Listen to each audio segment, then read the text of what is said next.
Hey everybody, it's Eric from epautos.com, your Libertarian car guy, and I'm kind of stuck behind a conga here.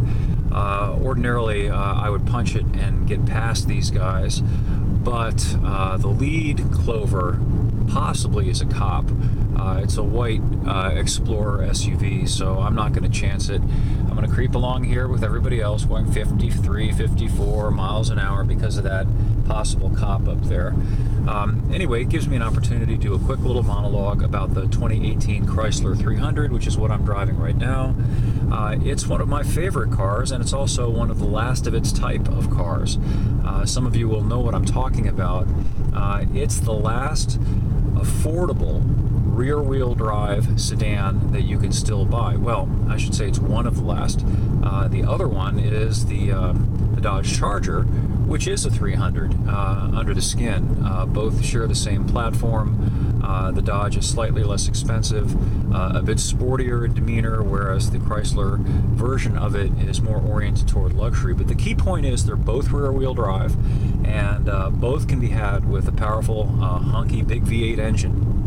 And that's something that's become pretty much for the rich only, with the exception of these two. And I'm kind of concerned that this might be the last hurrah, or 2019 at any rate. This car has not been updated since 2011, and that's almost 8 years ago now. That's a long time these days, when product cycles, as they style it in the business, are about 4 years. And what that means is that usually a new car comes on the market, and it will be refreshed after about 2 or 3 years, and it will generally be completely redone after about 4 years or so. This one's going on 8, so that's a long time. And the reason nothing's really happened, I think, is because Fiat Chrysler, which now owns Chrysler, of course, and Dodge, is having some kind of an internal monologue, I think, with itself about whether to commit the resources to a major redesign of the 300 and the Charger. And second thing is, if they do, will they retain the rear-wheel drive layout, or will they go to a smaller, possibly front-wheel drive type of layout that's more similar to what all the other manufacturers are making in the mid-size 20-something, 30-something K price class range. The reason for that, those of you out there who have read my rants up at EP Autos will already know the answer to this, but the reason for all of this isn't because buyers don't like rear-wheel drive cars or V8 engines. It has to do with the fuel efficiency fatwas, as I style them, that the government has been throwing out since the 70s, which have put a lot of pressure on the car manufacturers to make smaller, lighter cars with smaller, more economical engines. Now, I question why the government is involved in this at all. I don't see that it's the government's business legitimately to be dictating fuel economy at all. The argument that, well, the car companies would just make these big gas guzzlers and people wouldn't have any choice is nonsense.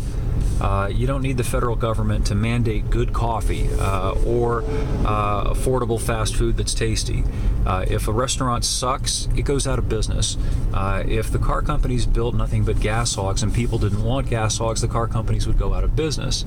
The car companies build cars based on market demand, and if people wanted ultra fuel efficient cars and trucks, well, that's what the market would provide. So I think it's telling that the government has to force feed these things to the market rather than let the market do its thing. Anyway, back to the 300. Given these fatwas, and given the possibility that the fatwas could almost double in the next few years, to something like 54 miles per gallon on average, makes it very, very difficult to make a business case for either the 300 or the Charger, given the effect on the fuel economy averages that these cars would have. They don't get terrible gas mileage. It's just that the gas mileage standards have become so ridiculously unreasonable that they are literally extinctifying, if that's a word, engines that are larger than about 2 liters or so. Speaking of this, I just finished a rant that's up on the site about the fact that the 2019 Chevy Silverado 1500, which is a full-size truck, is going to come standard with a 4-cylinder engine beginning next year, 2019. It's going to replace the 4.3-liter V6 as the standard engine. And that's not because buyers are clamoring for 4-cylinder turbocharged engines. It's because, again, there is a slight fuel economy advantage to be gained by going with a smaller engine with a turbo to maintain the power on demand. But they're more expensive, and as I get into in my article, when you use the boost, which you're going to probably be doing a lot, the mileage difference is not only not much better than the non-turbo larger engine, oftentimes it's worse.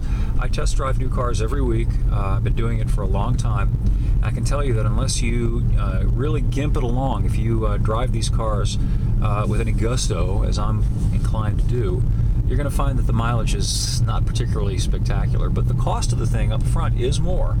And potentially down the road, you got a turbo engine, a boosted engine, it's a higher stressed engine, and yeah, I know they're building them tougher, yada, yada, yada, but at the end of the day, they have more parts. They've got a turbo, they've got an intercooler, they've got specific exhaust plumbing, and a bunch of other things that come with the turbo. It's not just the turbo.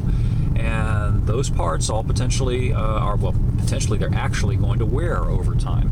And inevitably, at some point, they are going to fail. And then you're going to have to pay to replace them. Now, when the vehicle is 10, 12, 15 years old, and you're looking at say a $1,500 or $2,000 repair bill, it might not be worth fixing.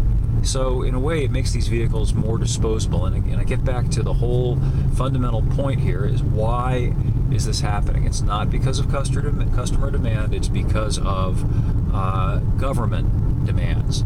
I'll have more about the 300 and also some other stuff at epautos.com, and hopefully I'll get a chance to get past this cop and be able to actually drive the freaking speed limit again.